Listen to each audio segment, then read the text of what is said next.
Muy buenas tardes, bienvenidos de nuevo. Hoy estamos en el tercer episodio de Laborcast de nuestra tercera temporada. Como siempre, con excelentes invitados, amigos, compañeros del mundo laboral. Tenemos uno de esos programas que nos encantan porque vamos a hablar nuevamente del derecho del trabajo, de las relaciones laborales, de recursos humanos también, Loriana, un poquito. Nuestra invitada de hoy es una gran amiga de hace muchísimos años, también miembro del Extendi, fundadora, si no me equivoco, del Extendi, la doctora Loriana de Alfonso, socia de la firma de abogados CTL, que tiene su base principal en Monagas, en el estado de Monagas, en Maturín, pero bueno, también atienden a todo el oriente del país, ¿no? Loriana es laboralista, es colega, o sea, entiende muy bien de lo que vamos a hablar hoy, aunque también toca temas corporativos. Y es por eso consideramos que era una invitada idónea para hablar el tema que hoy nos atañe, que se llama Retos de la compensación laboral, que ha pasado durante el primer semestre del 2025 en Venezuela. Yo sé que eso suena como que bueno, pero si todavía no se ha acabado el año y ya vamos a hablar de lo que ha pasado, pero como todos ustedes saben, aquí las cosas cambian radicalmente. Empezamos el año o pensábamos que íbamos a empezar el año de una manera, pero bueno, en la medida que se fue desenvolviendo, sobre todo por los temas macroeconómicos y microeconómicos, se vieron afectados de una u otra forma la compensación y por eso escogimos, Loriana, este tema para hoy. Bienvenida, Loriana, un gusto tenerte. Creo que desde el año pasado estábamos intentando coincidir y bueno, finalmente lo logramos, así que bienvenida. Gracias, Carlos, un gustazo estar en Laborcast, gracias por la invitación. Lo que no te agradezco es el tema. Dices, bueno, ¿cuál es el tema más espinoso para hablar de derecho del trabajo? Compensación. Hagámosle, vamos a hablar de compensación. Sí, exacto. Pero me encanta, me encanta. Escabroso. Escabroso, pero bueno, chévere, vamos a navegar ese tema con gusto. Total. Gracias por la invitación. Y fíjate, Loriana, que no queríamos hacerlo porque lo habíamos abordado de alguna forma, la compensación meramente o remuneración desde la mirada quizás de compensación como talento humano, sino que queríamos hacerlo como una mirada mixta, ¿no? Bueno, sabemos lo que se está haciendo a nivel de compensación, de estrategias de compensación y de beneficios, pero también queríamos entender un poquito, bueno, cómo están los tribunales, las inspectorías del trabajo, inclusive los clientes adentro, analizándolo desde la mirada financiera, porque los costos cada día son más importantes. Y queremos que un punto como para empezar es lo que tiene que ver, que para nosotros siempre abordamos estos temas desde esa mirada, desde el contexto laboral. Es decir, empezamos un año donde no teníamos una devaluación del bolívar tan acentuada. En la medida que fue corriendo el año empezamos a recordar ese 2022, 2021, esas características hiperinflacionarias de la economía. Y bueno, casi que imprescindible que si esos elementos se agudizan, de alguna manera la compensación, la conflictividad por inequidad en el trabajo se acentúa y bueno, empezamos a ver preguntas de los clientes, bueno, ¿qué hacemos con la compensación? Por ejemplo, desde nuestra mirada vimos cómo ya desde hace ya algunos años las convenciones colectivas trataban de establecer algunos mecanismos indexatorios o cláusulas de valor o correctivos monetarios para anclar ciertos beneficios a monedas duras, algunos en salarios mínimos, otros en unidades tributarias. Bueno, eso ha ido cambiando con el tiempo, pero lo que no cabe duda, o por lo menos hoy, es que pareciera que con la aparición de otra vez el tema de la devaluación, de la inflación o de la devaluación también del dólar, devaluación del bolívar o devaluación del dólar, no soy economista para hablarlo con precisión, vuelve a aparecer ese fantasma, ¿no? ¿Qué hacemos con la compensación? ¿Qué hacemos con el anclaje? ¿Qué hacemos inclusive con la retención? Porque al final del día, bueno, ¿cómo retengo si tengo beneficios que cuando los convengo 2 o 3 meses después básicamente no valen nada, ¿no? Entonces, bueno, bienvenida. Aquí vamos a conversar. No hay fórmulas mágicas. Aquí plena apertura en lo que tú consideres. Y bueno, nos parece que es un punto interesantísimo. Así que bienvenida. Sí, buenísimo. Mira, Carlos, parece medular comenzar siempre con el contexto, porque sé que en eso coincidimos. El derecho del trabajo es altamente contextual.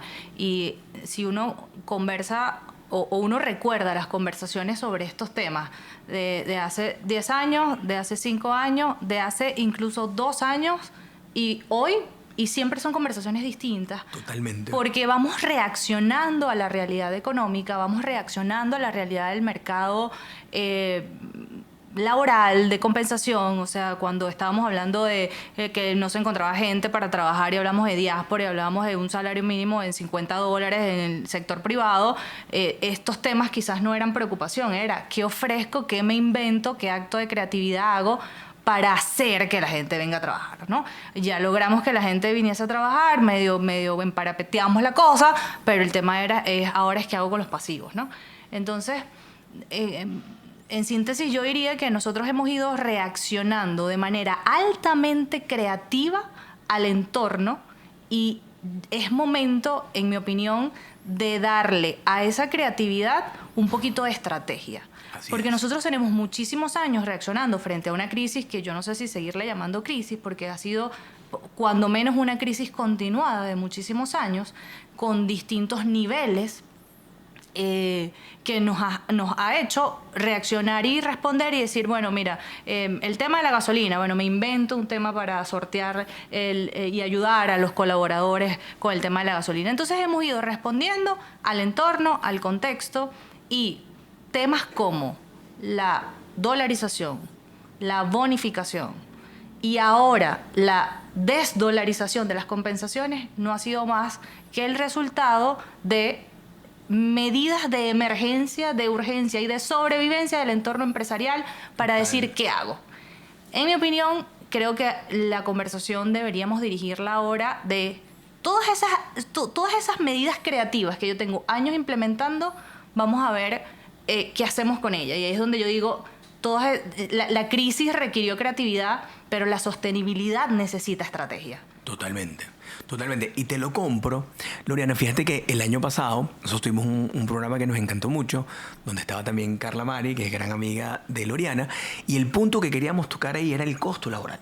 O sea, ¿cómo hace una organización, sea de manufactura, sea de servicio, bueno, para conocer que el porcentaje del costo que está en su estructura de costo, el pasivo laboral, perdón, que está en su estructura de costo, le permite realmente su continuidad en el tiempo, le permite su sobrevivencia, le permite por lo menos alcanzar números amarillos o, en el mejor de los casos, números verdes. Y cuando hablas de estrategia, a mí me suena directamente, bueno, una estrategia financiera. Es decir, ¿cuánto realmente puedo dar? Porque yo creo que donde estamos hoy en día, que lo vemos mucho a nivel de las convenciones colectivas, porque recordemos que tenemos convenciones colectivas que tienen vigencias o, digamos, planificaciones o sucesiones o reconducciones de hace 30, 40 años con economías radicalmente diferentes, con incentivos radicalmente diferentes y que por limitaciones que tenemos en la norma, con todos estos principios de la intangibilidad y la progresividad, no ha sido fácil transformarla. Entonces yo siempre, digamos, un argumento que me parece capital, que siempre se lo presentamos a los empleadores, es, bueno, ¿qué podemos hacer con la compensación? Porque no es que queremos, porque queremos suena como que, bueno, hay distribución de riqueza, hay mucha renta, entonces, bueno, ¿qué queremos hacer? Sino, ¿qué podemos hacer? Pero muchas veces lo difícil, a lo mejor es como eso lo llevas ante un regulador, como eso lo llevas ante una organización sindical que no necesariamente reconoce con claridad, porque sí tengo que decirlo, hay líderes que juegan un rol muy real y que están a la altura del conflicto y a lo mejor entienden la situación que pasan, pero hay otros liderazgos que todavía están en la onda reivindicativa y manejan de una forma populista las relaciones sindicales en la organización y bueno, se hacen vista gorda de lo que está pasando, ¿no? Pero sí me gusta, retomando el tema de cuál es la estrategia, es decir, qué es lo que podemos hacer, un objetivo que sea inteligente, posible, específico, traqueable en el tiempo, desde la mirada de la compensación. Y yo he visto, coincido plenamente contigo, Lorena, la aparición de la bolivarización. Antes queríamos los dólares porque, bueno, para que la gente no se nos vaya, para ver cómo podemos medianamente competir, para que la gente inclusive no tenga incentivos fuera de Venezuela, sino que se queden con nosotros coadyuvando aquí al sector privado. Pero hoy en día vuelve a aparecer la bolivarización. ¿Qué has hecho, Lorena, en este primer semestre?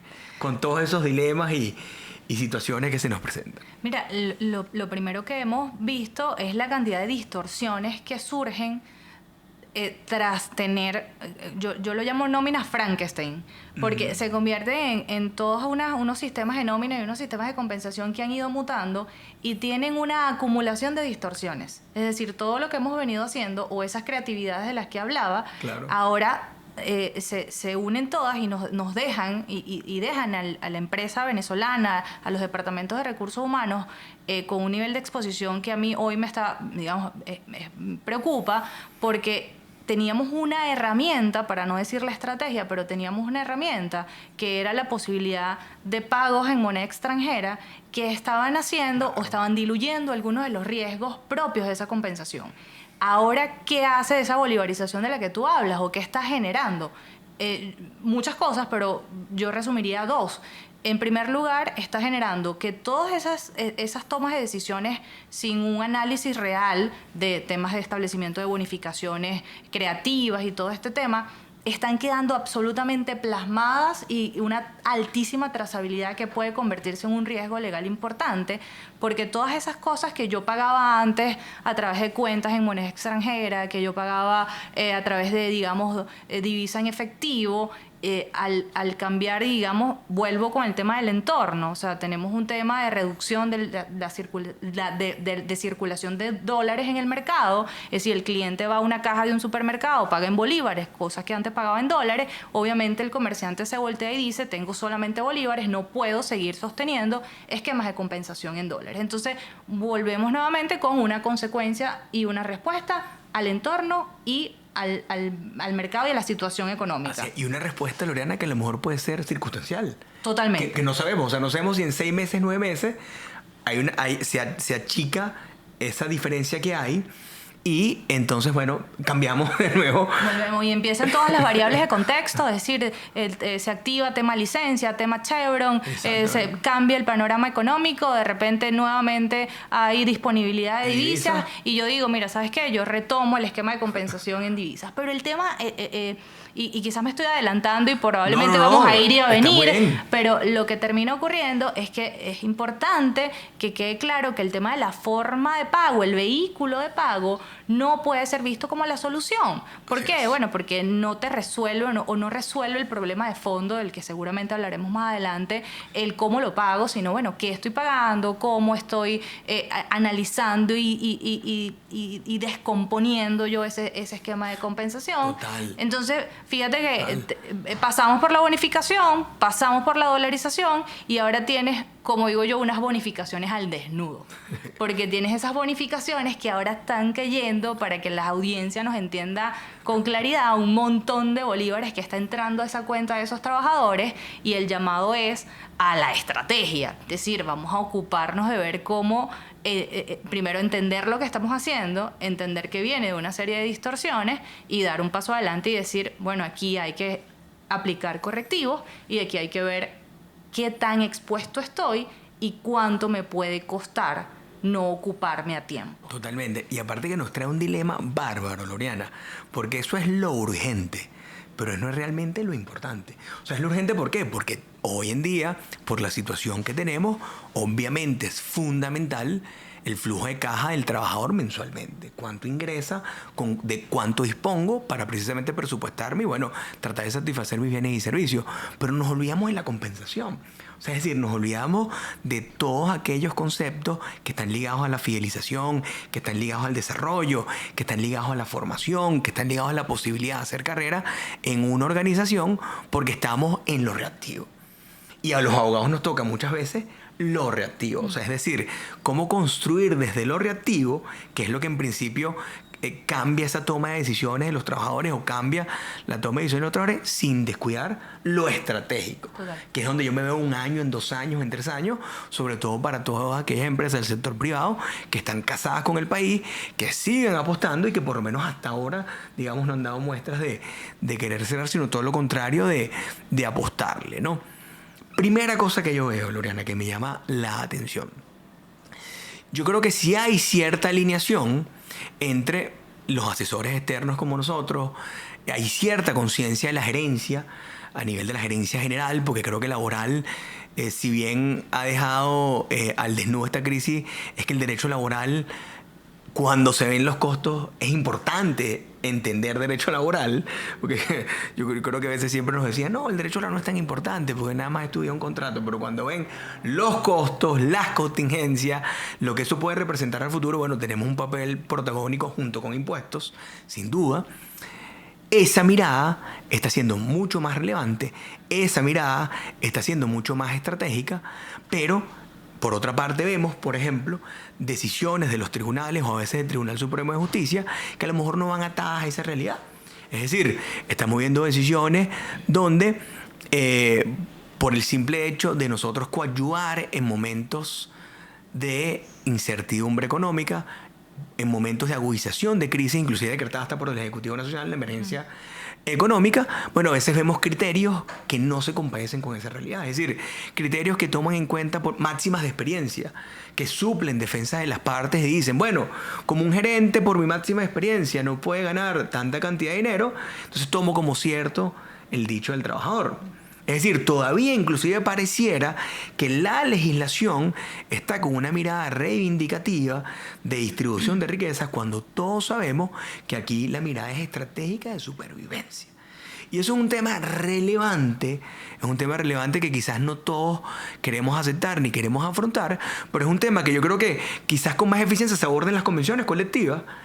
Y bueno, porque obviamente en esa concertación social, si el sindicato está a la altura de las circunstancias y entiende, hay esa posibilidad, pero cuando de repente no existe esa característica, pareciera cuesta arriba, Loriana, porque cuánto vale salarizar todos los esfuerzos que se han hecho, digamos, a lo largo de todos estos años, para retener, para mantener, para producir alimentos, para producir medicina, para prestar servicios, etcétera. Pues ahí tenemos un reto gigante. Mira, has dado en el punto, Carlos, porque fíjate que empezamos hablando de cómo el contexto nos ha hecho reaccionar frente a las necesidades de sobrevivir o de supervivencia empresarial, ¿no? Entonces, eso, digamos, es el punto en el que estamos.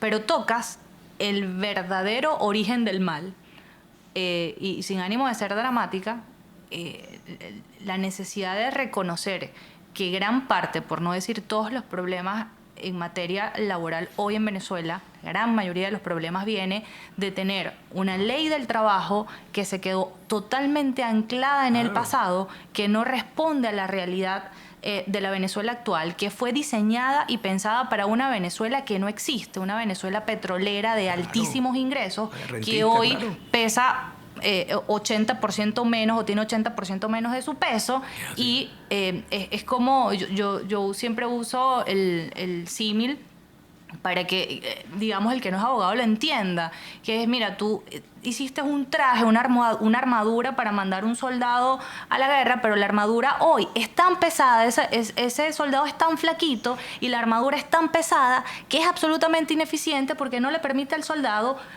correr en el campo de batalla. Claro. Y la ley del trabajo es justamente eso, en mi opinión, y obviamente hay muchas ópticas en relación a eso, pero hoy la ley no está pudiendo ser, está resultando demasiado costosa para el Estado venezolano, para el propio Estado venezolano, ¿sí? Está siendo demasiado costosa para la empresa privada y hemos buscado maneras de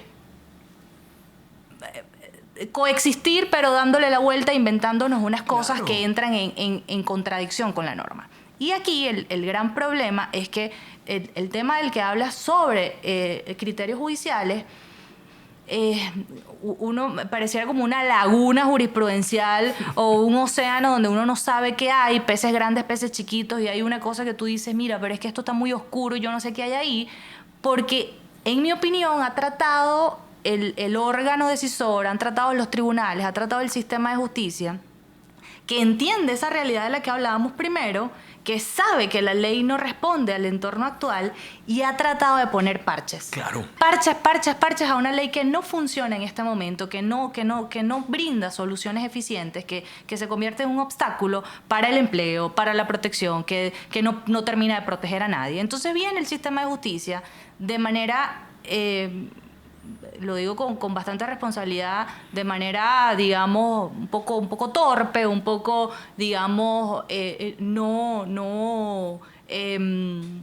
digamos, constante en criterios, sino que hoy dice una cosa y dice mañana otra, tratando justamente de ofrecer soluciones a lo que la ley no ha logrado solucionar. Como algo casuística, entonces, ¿no? Viene tratando de equilibrar ese dilema de, bueno, ¿cómo hago para proteger derechos laborales, pero garantizar supervivencia de empresas? Claro. Entonces, es un montón de decisiones en las que tú dices, mira, pero esto es un sinsentido porque hoy se dice una cosa y mañana otra. Entonces, esos parches están generando una inseguridad jurídica para los tomadores de decisión porque son, al final lo acabas de decir, responden a la casuística, responden a aspectos concretos y digamos, uno como en el medio, como asesor, queda teniendo que explicarle a la gente, mira, sí, eso es una sentencia, cuidado con eso, esto no es un criterio vinculante, la ley es la que es, la ley sigue siendo esa armadura pesada y esa solución que está dando el órgano, el Poder Judicial, la verdad es que no es una solución real. Claro, sí, total. Partimos de ese principio, Loriana, más allá de las consideraciones que pueden haber de la ley, tal cual como tú decías, las relaciones laborales siendo negociadas son contextuales. El contexto que teníamos en el 97 y después del 2012 es radicalmente diferente del 2025. Yo creo que tenemos algunos mecanismos, no aplicando armónicamente la ley, porque sabemos que caemos en contradicciones tal cual. O es salario o no es salario, pero un subsidio no es subsidio o no es salario, y en eso estamos. Pero sí creo, por ejemplo, Lorena, instituciones que tienen que enfatizarse y que yo por lo menos trataría de dejarlas en blanco y negro. Lo que debe entenderse por intangibilidad y progresividad. La misma sala social, la misma sala constitucional, el Tribunal Supremo de Justicia se han dicho, estos derechos no son absolutos. Por ejemplo, cuando estén en contradicción con algún otro derecho fundamental, como puede ser el de alimentación o el de la salud, bueno, ese derecho puede aplicarse en forma relativa. Y por ahí podemos tener cambios por teoría de la imprevisión, por ejemplo, de convenciones colectivas. Tenemos en la ley del trabajo lo que se entiende los beneficios sociales no remunerativos, con el catálogo que están allí. Bueno, de interpretación restrictiva, pero están allí. Pero tenemos las ayudas y los subsidios también. Y tenemos reconocimientos de decisiones que te han dicho, siempre y cuando lo que busque sea paliar la situación económica coyuntural, bueno, debería entenderse como no salario. Yo creo que si nosotros coyunturalmente, porque quizás apostarle una reforma es como muy similar, eso me recuerda mucho a Loriana, yo me acuerdo que yo crecí con esa Venezuela donde todo el mundo le tenía miedo a aumentar la gasolina. Eso era, porque tumbaba gobiernos. Eso tumbaba gobiernos y bueno, eso causó de todo. Yo siento que la ley del trabajo tiene el mismo efecto.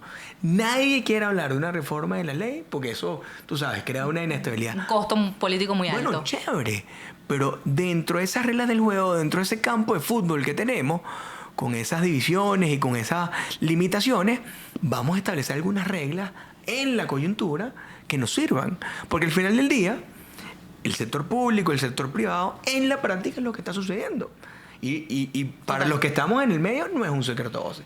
Lo que sí necesitaríamos quizás es una ayuda un poco más estructurada, formalizada del órgano decisor o del órgano regulador para que esas reglas le dieran claridad a las partes, más certeza, más seguridad jurídica, más confianza.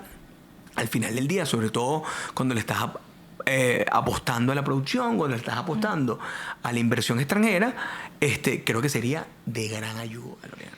Una de las cosas que yo, digamos, uno de los discursos que me he inventado para tratar de explicar e incluso de entender de manera un poquito más sencillo lo complejo, lo tan complejo que es el sistema laboral en Venezuela actualmente. Y lo más cercano que he encontrado es decir que esta realidad laboral venezolana es cuando menos una realidad tridimensional. ¿Y qué he dicho con este tema de visión 3D de la realidad? Bueno, tú tienes una visión desde el ingreso público del Estado como empleador, claro, en donde tienes hoy un ingreso que el 99% o casi el 100% no tiene carácter salarial. Claro. Y esa es la dimensión de lo público. Luego viene una dimensión de la empresa privada que si uno consulta empresas de análisis de datos, empresas encuestadoras, te dicen que, bueno, que hoy la empresa venezolana está reconociendo el carácter salarial de aproximadamente el 30%, claro, de lo que, del ingreso total que paga a sus trabajadores. Entonces esas son las dos realidades. Fíjate que en ninguno de los dos casos tenemos ni a un Estado ni a una empresa privada aplicando o con esa armadura pesada que es la Ley Orgánica del Trabajo. Y en el medio, la tercera dimensión es ese enredo de dimensión jurídico-judicial, Claro. que está la ley que, digamos, fue concebida para hacer que, o pensada para que todo lo que pague la empresa, el trabajador, o casi todo lo que pague sea salario, y un sistema de justicia y unas decisiones de tribunales que incluso pobrecitos cuando tienen que decidir porque dicen, bueno, la ley que tengo no me sirve para dictar esta Claro, sentencia. no les Porque ofrece si el aplico piso, esa bueno. norma, yo no tengo manera de equilibrar esos dos intereses, el de empleados y el de empresas y trabajadores, ¿no? Entonces, es complicado porque yo siempre digo, mira, tú le metes el caso laboral venezolano a cualquier inteligencia artificial y no hay manera que lo entienda. No hay manera, porque es que es demasiado confuso. Deja de ser inteligente. Claro, porque es que todo lo que yo acabo de decir, que parece una locura y contradicción, todo es cierto, pero son, Claro. insisto, dimensiones distintas. Entonces, fíjate que tú, eso que planteas, yo coincido con eso. Hay recursos en la norma, beneficios sociales no remunerativos, la necesidad de que las partes tengan poder de negociación y poder brindarse soluciones a través de la negociación colectiva es fundamental. Que deje el Estado de decir cómo tú y yo nos tenemos que entender y que sean las partes que busquen el esquema que más se adecue al sistema productivo, al tipo de empresa y el tipo, o sea, por ejemplo, sector tecnología. Nosotros tenemos clientes en el sector tecnología que estos son chamos que tú le hablas de Ley Orgánica del Trabajo y no entienden. Entonces, que quieren que la gerente de recursos humanos le hable en otro idioma, que le hable de otras cosas, que no está pendiente de eso de utilidades, que está pendiente es de, mira, prestaciones que sociales. ni nada de eso, pero entonces, bueno, como esa gente tiene el total derecho y sería sumamente eficiente que ellos pudieran sentarse a ver cómo resuelven este tema de compensación. Total. O sea, porque son los más habilitados para eso porque conocen su sector. No, total. Y fíjate que aquí está la discusión histórica, ¿no? De una discusión más liberal o una discusión más intervencionista, que es como la discusión histórica al final del derecho del trabajo. Total. Pero yo creo que en la coyuntura, porque no estamos hablando de nuestras visiones políticas, sino estamos hablando cómo ayudamos al sector privado fundamentalmente, que es donde nosotros principalmente nos desenvolvemos en una coyuntura política relevante. Bueno, creemos que la voluntad de las partes, y coincido plenamente contigo, no solo en el ámbito colectivo, sino también en el ámbito individual, es importante. Pero lo que sí creo, y creo que estos canales, por más que no es de difusión masiva, son como para ese llamado de atención, ¿no? O sea, como de alguna forma se pueden crear, si sea algunas premisas. Si es muy ambicioso pensar en una reforma de la ley por las consecuencias políticas, porque eso no depende. Las empresas dicen, bueno, ¿qué puedo hacer que esté en mi control y que no esté fuera de mi control? Bueno, yo creo que algunas premisas que nos permitan marcar esas reglas del juego crearían, digamos, una conciencia del sector, crearían quizás unas responsabilidades mayores también del sector, unos incentivos también para inclusive invertir más o traer un poquito más de platica, porque es un elemento relevante. Y creo que lo más importante que al final del día te permitiría ser más productivo y más eficiente, ¿no? Porque tendrías como muchas más claras las reglas del juego con las cuales te estás enfrentando. Fíjate, Loriana, ya no sé cómo estamos, producción, estamos bien de tiempo, podemos seguir hablando. Bueno, chévere, porque este tema nos apasiona. Hay otro tema que a mí me gusta muchísimo y que va muy ligado con la remuneración, que tiene que ver con qué nos depara. Y cuando digo que nos depara, no se trata de tener una bola de cristal ni unas recetas únicas, porque si hablamos de planificación, nosotros por lo menos tenemos que tener unos objetivos que sean creíbles y posibles. Porque si vamos a planificar en el wishful thinking, o sea, en lo que creemos que va a pasar, eso es lo menos estratégico que puede haber.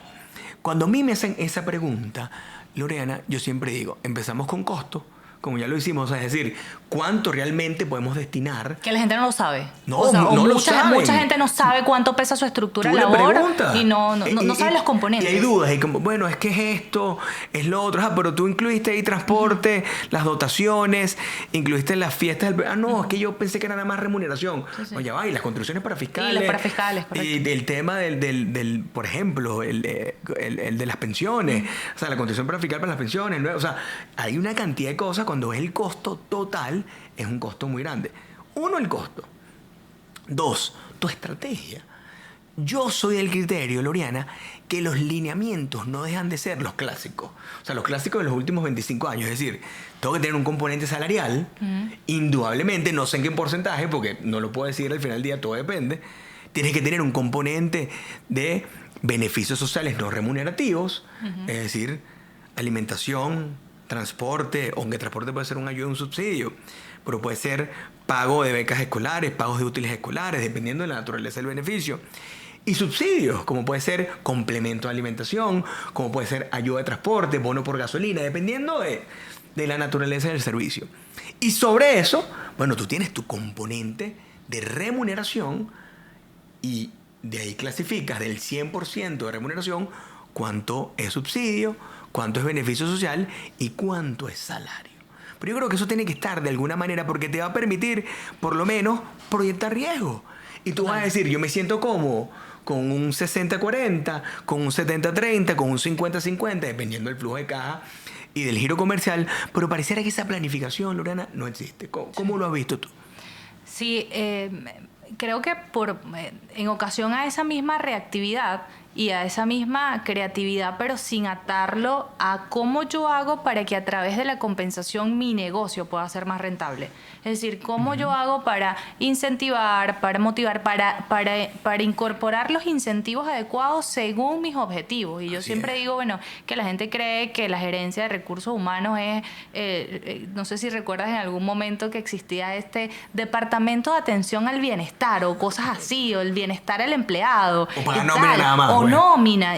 Sí, mira, pero es que cuando entendamos que la gerencia de recursos humanos está para lograr los objetivos de la gente y alinear para que el equipo tener a la gente adecuada. Yo uso una frase muy constantemente que es que a veces tratamos de resolver con compensación lo que no hacemos con contratación y captación. Si estamos contratando a la gente adecuada. Sí, punto que tengan uno. las competencias generales del negocio. Estoy formando el talento que yo necesito para lograr los objetivos que yo me tracé. Es decir, el tema de la alineación que tú planteas de gente y objetivos, de estrategia de negocio y estrategia de recursos humanos va mucho más allá de, como digo yo, los tres conceptos. O sea, porque es que en este país las empresas pagan salario, cetatique y cuando menos transporte. Como tú dices, no hay una estrategia de fondo.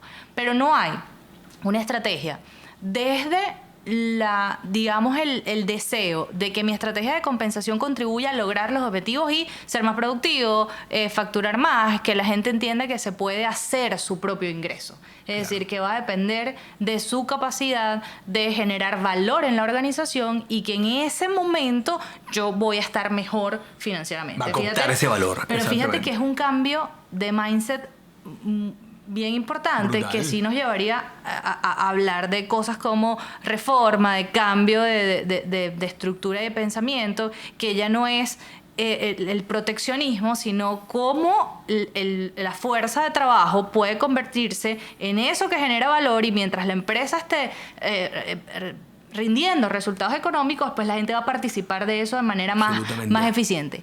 Y claro, es que eso choca contra el discurso de, como digo yo, del pobrecito. No puede ser. O sea, entonces, claro, tenemos una norma que está pensando en protección del pobrecito, y entonces, pero a la vez tú ves hoy que el discurso es productividad, inversión extranjera, zonas económicas especiales. Es decir, todo un discurso que no era el discurso del año 2012, claro, en una Venezuela intervenida, en una Venezuela de altísimas regulaciones, o sea, control de cambio, claro, una cantidad de controles para todo. Hoy tienes un discurso que pareciera va más hacia allá. Más hacia, vamos a hacer que la empresa... aquí en algún momento el Estado dijo, mira, bueno, pero es que aquí no hay plata hasta que recuperemos la industria petrolera. Aquí no hay plata hasta que no hay aumento, hasta que recupere. O sea, que hay un entendimiento que efectivamente yo necesito recuperar el aparato económico, el aparato productivo. Yo necesito unas empresas que estén produciendo para que la gente esté mejor. Y allí es donde quizás la configuración de ese esquema de compensación y esos beneficios, yo me pregunto y me cuestiono mucho, y ya esto nos llevaría a una discusión eterna porque es muy filosófica.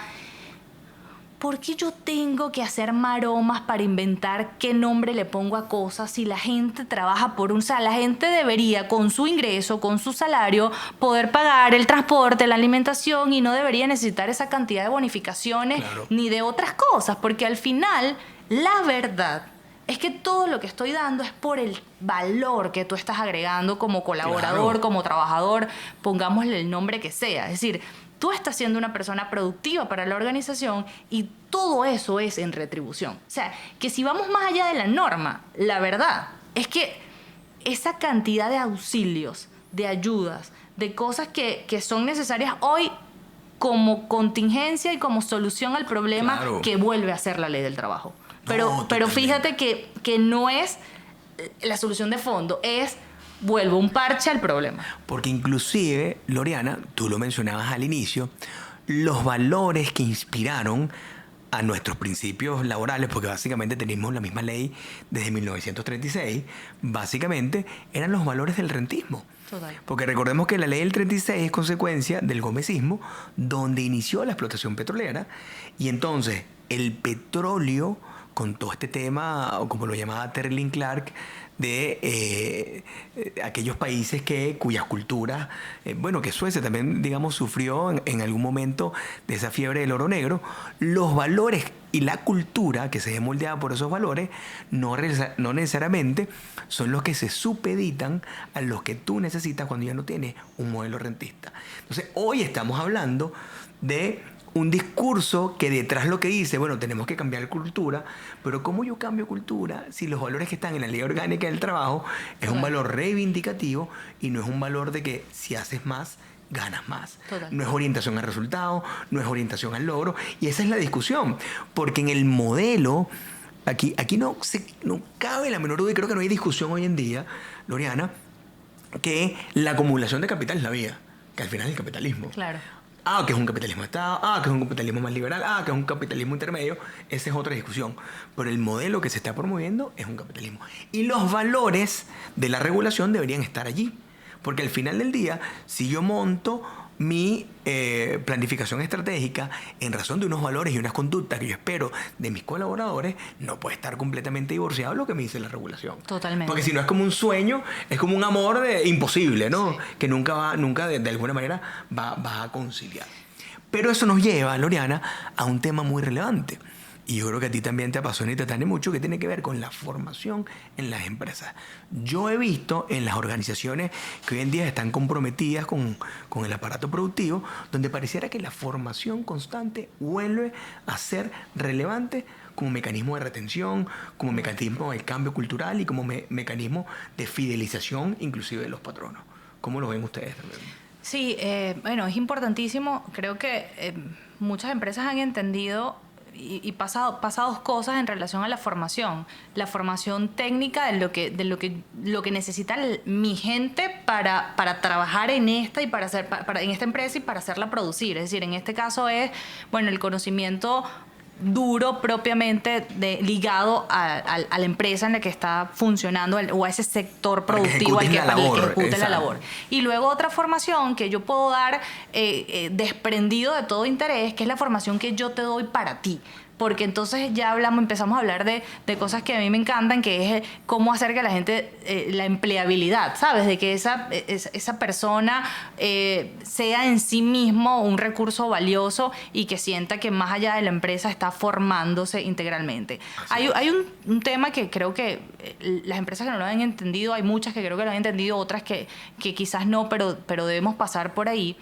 Entender que en Venezuela pasamos un periodo de crisis de formación, o sea, aquí producto de la pérdida de empleo, producto del deterioro del sistema educativo, muchísima gente dejó de formarse.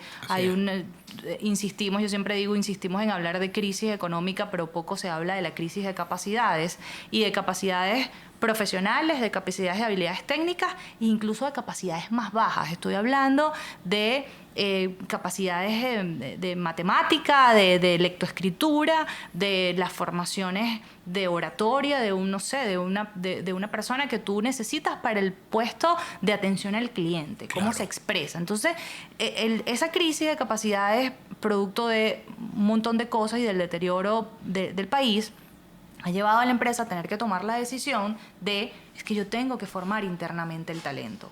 Porque me he frustrado demasiado buscando gente que de repente no comulga con esos principios o viene de la competencia con unos valores que no se alinean a mi organización, claro, y me toca pasar a este grupo de personas por ese, digamos, por esa inyección de otra mentalidad y de otro mindset.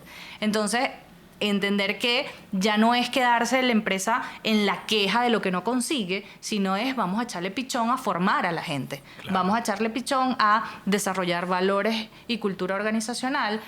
Pero, y ahí venimos con un tema, es que a veces también las empresas no lo tienen tan definido. Quizás la pequeña y mediana empresa está en este proceso. Lo hablábamos de las empresas que han crecido muy rápido en los últimos años, claro, que han crecido y no les ha dado chance de revisar sus procesos, de revisar. Y tú le preguntas, ¿y cuáles son los valores de la organización? Claro. Bueno, sí, entonces, claro, si tú no sabes cuáles son los valores de la organización, la verdad es que ¿qué estás buscando tú en la gente? ¿Qué necesitas tú? Y luego de esa pregunta que, digamos, puede ser retórica y muy amplia, es ¿qué necesitas para cada cargo? Entonces, el tema de formación es complejo porque cuando yo hablo de formación, yo siempre digo, no es mandar a la gente para un curso, es qué necesito yo formar en mi talento para cumplir, volvemos al génesis, para cumplir los objetivos de la organización. Así es, ese paso a paso, ¿no? Y que aparte lleva mucho tiempo, o sea, no, como todo cambio cultural no lo vamos a tener en el corto plazo plasmado, sino en los cambios culturales, que es lo más difícil, bueno, cambiar nada más y nada menos que la conducta de los seres humanos, hasta para nosotros mismos, si tú lo aplicas a tu vida individual, bueno, es sumamente complicado, igual es para las organizaciones. Fíjate, Loriana, lamentablemente estamos llegando al final. Yo te dije que nos iba a pasar demasiado rápido. Muchísimo. Porque es un tema apasionante y de verdad que fue buenísimo tenerte.